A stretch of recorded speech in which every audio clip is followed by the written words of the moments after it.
Look at that.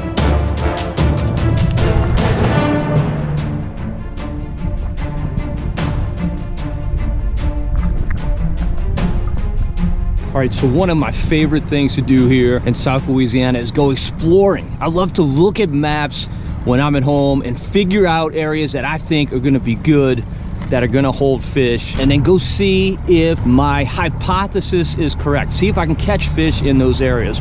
Well, today I've identified some bayous that look really good, that I think should be holding some bass, should be holding some redfish, maybe even some speckled trout. Now, I don't know what the situation is going to be until I get there. I don't know if the water's going to be clean, if there's going to be grass, if the water's even going to be deep enough, but that's what I like to do. That's the fun for me, going to figure it out and see what I can find in areas I haven't fished before. We've got some pretty good conditions. Sun's just coming up. We've got a northwest wind. It's a little chilly. Got the coat on for the boat ride, but I'm hoping things warm up and I get to take it off. Just a beautiful day here in South Louisiana. All right, so I've gotten into the first bayou that I saw on the map that I intend to fish this morning, and I'm just giddy at my options. It is just so nice in here. The water is gorgeous, really, really pretty, and it's 62 degrees. The water is 62 degrees. That's really warm. We're here in the first week of December. I think I'm gonna start with a spinnerbait. Once those fish maybe settle down a little bit, then I'm gonna go with a worm. This is definitely a target-rich environment. Definitely like what I'm seeing in this bayou. Of course, I'm getting a little bit of grass, but that's a good sign. Where there's grass, there's bass.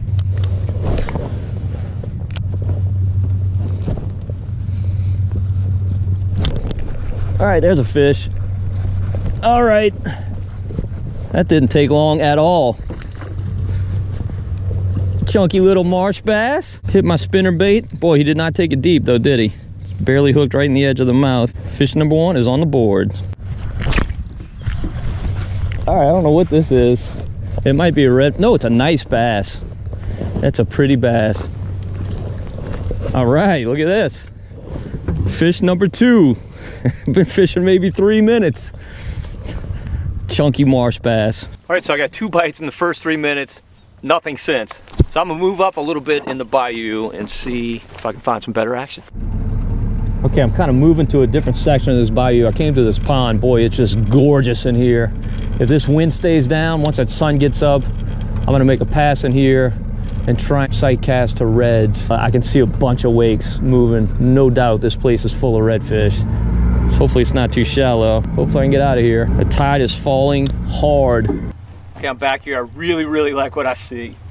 This water is perfect color, great clarity, and it's falling hard. We should definitely get some bites. I've made a switch to a watermelon colored zoom worm just because that's what I really like to fish. I love fishing worms for bass. This should be a cakewalk.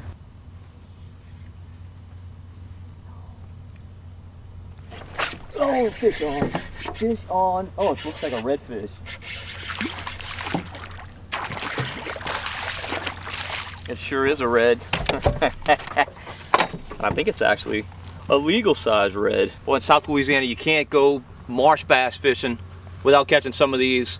A lot of times you can't go marsh redfish fishing without catching bass.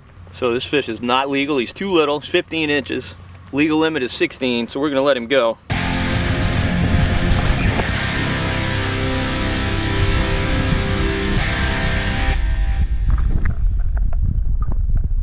All right, so this bend right here is where I caught that redfish. I'm gonna hold right here a second and see if I can catch some other fish. Many times reds and bass and everything will hang in certain areas where the bait is being swept along. So there might be some more fish right here.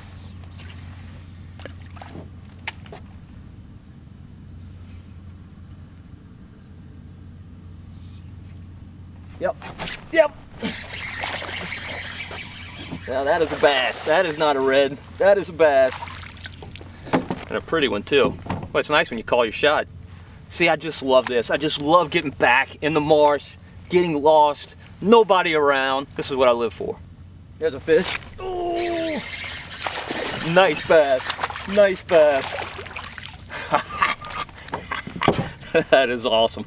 That was so sweet. That fish is nice and green, and he took it deep. Look at that. He took it deep. He definitely wanted that He was not letting that worm get away. Counting the red, that's now the third fish we pulled out of this little bend. I promise you it's not the only one. Doesn't mean we'll catch another one, but they gotta have more there. Bunch of bait popping right up here. Might be something under it. Oh, yep. Oh, I missed him, I missed him, I missed him. I got thumped hard. Oh, he ate my tail. Don't know what that was. Probably not a bass. Now we got a straight tail worm, which I'm not as excited about, but we can catch fish on that, right? Let's see. Make it cast in the same area so we can finally bit our tail off. I think I got a fish. Yep. Yep. No tail on our bait. Didn't matter. Nice chunky marsh bass. So I don't ever fish with an anchor. Well, I can't say never. Seldom. I don't have a power pole. Wish I did. Just don't want to spend the money. So I oftentimes, back here in the marshes, use my trolling motor as my anchor. Just kind of bury it in the mud and let it hold me in a spot when I get on hot action like this. I mean, this is just a beautiful area. I promise you they got more fish in here. I'll kind of exhaust this before I move on. My worm is getting really, really ragged. But it just works, so let's see if it'll work again.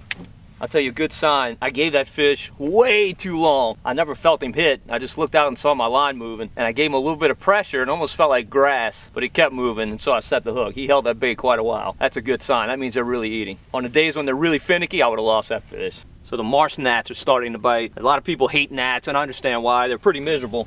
They're technically called no-see-ums, but they will just eat you alive, particularly in these days that are kind of calm. We got a little bit of breeze blowing today. It's not flat calm, but it's maybe 5 knots or so. Those gnats will tear you up, but I find whenever the gnats are biting, the fish are biting. The same conditions that make the gnats bite, make the fish bite. Boy, the water's deep right in that bend. It took my bait forever to get down. And this is just a little bitty skinny bayou, but obviously a lot of water moves through here. It's kind of obscure, hard to get to, and those are the ones I like, because people fish the stuff that's easy to get to. So the easy to get to stuff gets a lot of pressure. Stuff like this, nobody fishes it. All right, I think I've exhausted the bites in my little bend here, but I'm gonna make one more cast just to make sure. Oh, I missed him. Boy, did I get drilled. Shameful. I love braided line, but man, sometimes I hate it. Look at this. Look at that knot. Wrapped around my rod tip and made a nice knot. Not too bad. All right, so now I gotta make another cast. Sometimes you get those bites where you're like, maybe it was a bite, maybe it wasn't. That was one where it's like, that was definitely a bite. He's looking to be caught. All right, here we go. Let's see if he's still there. There he is. Oh yeah. Oh, I lost him again. What in the heck is going on? Now he felt the hook for sure because I was fighting for a moment. So this particular zoom worm that I'm using, I have to look up the name. I really can't remember. It's like a trick worm, a trick stick, something. It's much thicker, beefier plastic. And obviously I'm having a little trouble getting the hook out of it. So that's 2 in a row that I missed. Hopefully I got another one there. My boat's spinning around. It's telling me it's time to move on. My boat's eager to get going. First, I'm gonna take off this heavy coat. It's getting kind of warm.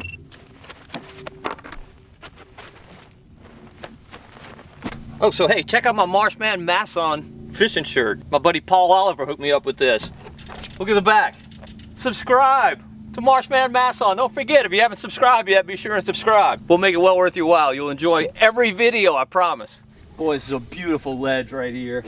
Falling down off this shoreline. That's what I really look for, is a steep ledge coming off the shoreline. You don't want those flat shorelines. You typically get the deeper ledges on the outside bends of these little bayous, and that's where those bass just stack up. One more cast and we're gonna make a little switch. There's a fish. Oh, that might be a red. It's a bass. What is that?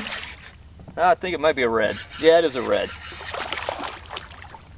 Small red. Undersized red. Next year's crop. Happy to see him. Thanks for the fight, dude. Go out there and grow. Tell all your friends.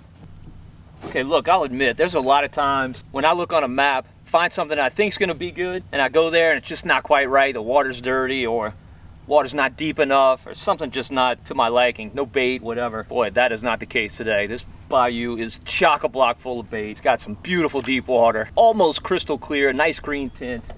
and it's obviously loaded with fish. Now here's the bad thing. I had to cross a very shallow pond to get in here, and the water's falling like God pulled the plug. So I may be here a while. It's only about, I don't know, 7:30 right now. Low tide's not till 10:30, and then I've got to wait for it to rise again if I get stuck in here. Oh, and while I was idling through the pond, I hit something very, very solid. So that tells me I really can't get up on plane and run out of that pond. It's okay, I don't have any big plans today.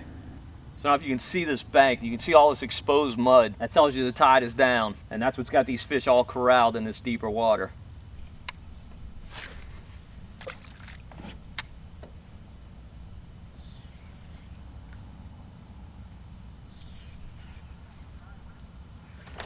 Oh, nice. Oh, nice bass. Goodness. I just love this. Come on, baby. Let's get in the boat with Papa. Look at this guy. Look at this guy. Hooked right in the top of the nose. Now I'm kind of hoping I do get stuck out here all day.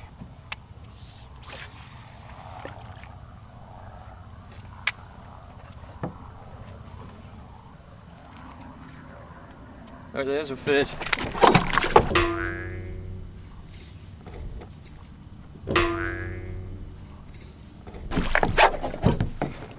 Oh, he's still on. He's still on. Drop my rod. I've never done that. Drop the rod on the hook set. But I got it back and I got the fish. The rod slipped right out of my hands. Look at that.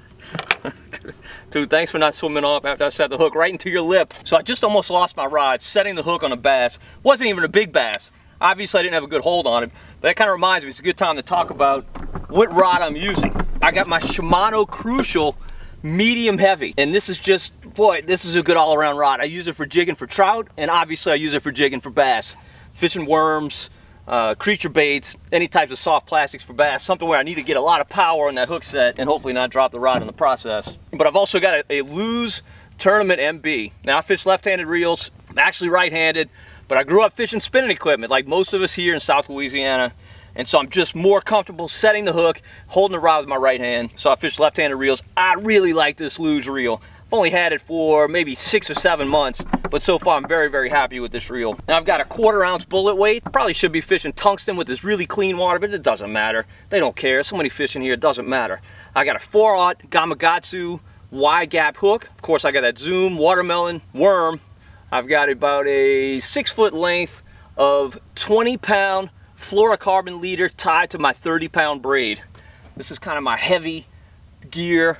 These fish probably you get away with something a whole lot lighter, but it doesn't matter. You get so many bites, you don't want to break fish off. I don't want to be underpowered, and using this, I'm never underpowered. Man, I'm so grateful to get this rod back. You would have seen a grown man cry if I'd lost this rod. This is my favorite. There's a fish. Oh, look at that. That's got to be a red. That's got to be a red fish. Let's see. Yes, he is. Yes, he is. Come on up, buddy. Look at that. Hit me right under the boat just as I was about to pick the worm up. All right, little guy, you're not going to make the team either. I'll see you next year, okay? Don't forget, I'm the guy who released you. You need a bite again next year. There's a fish. Oh, that feels like a red. No, he came up. It's a bass.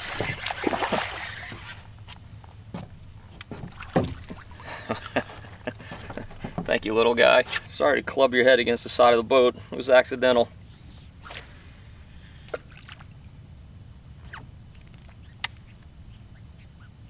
Oh, goodness. You still there? There, you still there. I think you spit it now. Look at the mullet.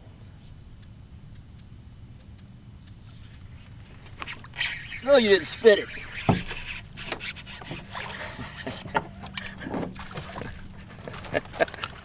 I just love this. I just love this. I gave that fish 2 weeks and he wouldn't spit it. There's one. Whoa, I'm glad that didn't hit the camera. Right back at you. Took my worm and everything. There's a fish. Right under us. He is not big, but he was right under the boat. Pretty little thing. PYT. Do my Michael Jackson impression. Look at this guy. I'm gonna let him go. I want to love you. PYT, pretty young thing.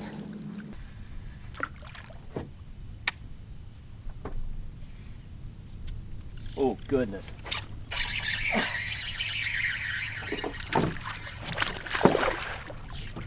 Come on, you want to come this way? We'll go this way.